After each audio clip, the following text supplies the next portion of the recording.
दरअसल दोस्तों, ये एक ऐसी खून से सनी हुई, रिश्तों को तार तार कर देने वाली ऐसी सच्ची घटना है जिसे सुन करके आप लोगों की रूह कांप जाएगी। आप लोग ये सोचने में मजबूर हो जाएंगे कि आखिरकार कैसे एक भाई इतना शैतान और हैवान बन सकता है, एक माँ कैसे इतने नीचे स्तर तक गिर सकती है। ये जानने के लिए इस कहानी को लास्ट तक जरूर सुनें। मैं आपका दोस्त सागर पटेल।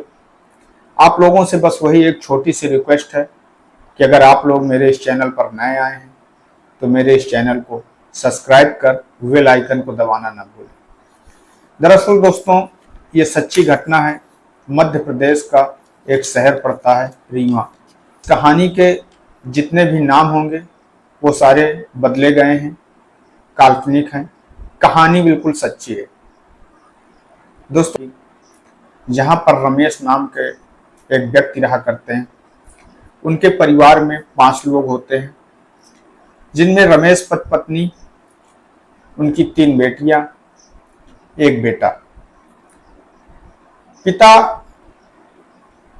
अपने परिवार में मात्र अकेले कमाने वाले होते हैं और वो कमाने की वजह से अक्सर घर से बाहर ही रहा करते हैं।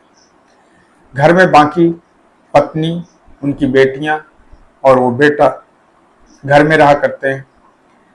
तो 24 जुलाई 2024 सुबह घर के सारे लोग जब सुबह सो करके जागते हैं तो देखते हैं कि उनकी जो घर की सबसे छोटी बेटी होती है, जिसकी उम्र मात्र 9 वर्ष होती है, वो घर के आंगन में पड़ी हुई होती है। और जब वो लोग माँ देखती है, जागती है सुबह 7 बजे, अपनी बेटी को इस हालत में देख करके जोर जोर से चिल्लाने लगती है, रोने लगती है।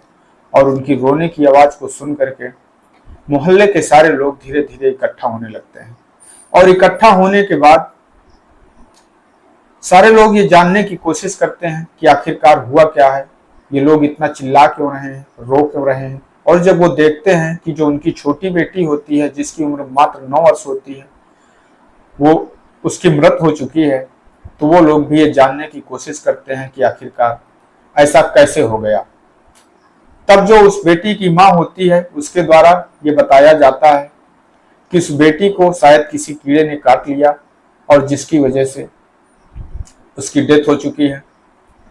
दरअसल दोस्तों, जो रमेश होते हैं, उनके परिवार में 2 बड़ी बेटियां होती हैं, जिनकी उम्र 18 वर्ष होती है, 16 वर्ष होती है। उसके बाद में उनको एक बेटा होता है, जिसकी उम्र मात्र 13 वर्ष होती है। और घर की जो सबसे छोटी बेटी होती है, उसकी उम्र मात्र 9 वर्ष होती है। दोस्तों, जब सारे लोग ये जानने की कोशिश कर रहे होते हैं कि आखिरकार कैसे अचानक इस बच्ची की मृत्यु हो गई, तो जब माँ ये बता रही होती है कि किसी शायद कीड़े ने काट लिया है, इस वजह से उनकी बेटे की मृत्यु हो गई, तो उस भीड़ में इकट्ठे लोगों में से कोई 112 नंबर पुलिस को कॉल कर देता है और वहां पर तुरंत पुलिस आ जाती है। और जब पुलिस आती है और देखती है तो पुलिस भी आखिरकार ये जानना चाहती है। पुलिस को भी ये समझ में नहीं आता था कि आखिरकार इस बच्चे की अचानक मौत कैसे हो गई। और इस चीज का पता लगाने के लिए पुलिस उस बच्चे की, उस बेटी की बॉडी का पोस्टमार्टम कराना चाहती है और पोस्टमार्टम के लिए भेज देती है।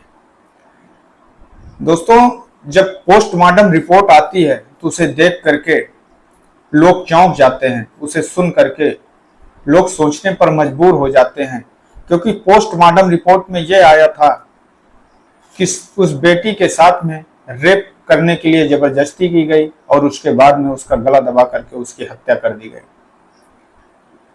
दोस्तों, पुलिस 3 महीने हो चुके होते हैं और पुलिस परेशान होती है, पर उसका जो कातिल होता है उसे पुलिस पकड़ने में या उसके बारे में जानकारी जुटाने में असफल होती है।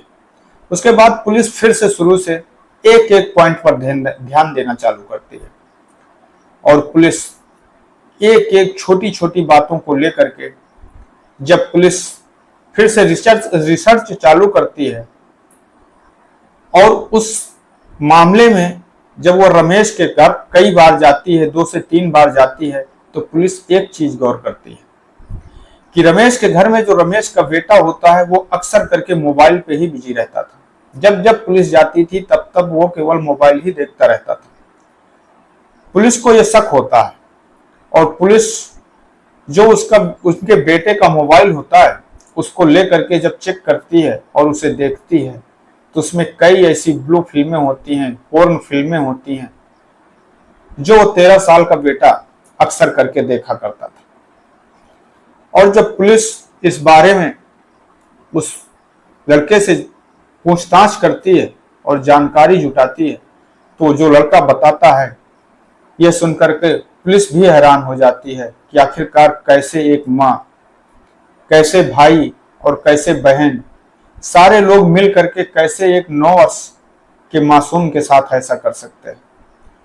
दरअसल होता यह है दोस्तों कि वो जो लड़का है वो पुलिस को बताता है कि 23 जुलाई 2024 को अपनी मोबाइल पर पोर्न फिल्म देख रहा था और पोर्न फिल्म देखते देखते उसका मन करने लगता है, वो सेक्स करने के लिए आतुर होने लगता है।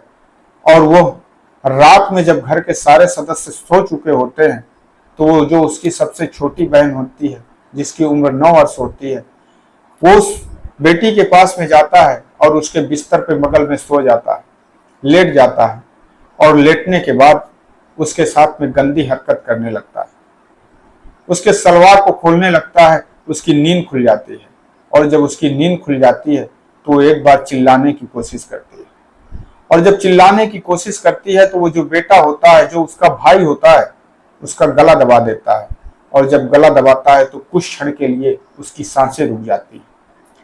परंतु जैसे ही वो चिल्लाती है उसकी माँ की आंखें खुल जाती हैं और माँ की आंखें खुलती हैं तो घर में जो और 2 बड़ी बहन होती हैं उनकी भी आंखें खुल जाती हैं। और जब उन सारी लोगों की आंखें खुल जाती हैं और वो देखते हैं कि वो जो 9 साल की मासूम होती है उसके जो नीचे के कपड़े होते हैं वो उसके अंग पर नहीं होते और ये देख करके वो चौंक जाते हैं। और वो बेटी जब उसकी सांस एक बार वो गर्दन छोड़ता है तो ये चिल्लाती है कि मैं पापा से बात बताऊंगी। और ये बात सुन करके उसकी माँ ये सोचती है कि आखिरकार अगर इस लड़की ने ये बात अपने पापा से बता दी तो जरूर मेरे इस बेटे को इसके लिए माफ नहीं करेंगे, क्योंकि वो उस माँ का, रमेश का इकलौता बेटा होता है।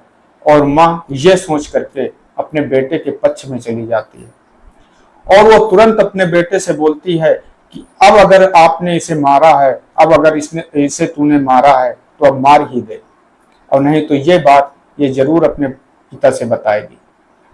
और यह सुन करके वो बेटा, वो भाई तुरंत अपनी बहन की गर्दन दबा देता है और उसकी मृत्यु हो जाती है।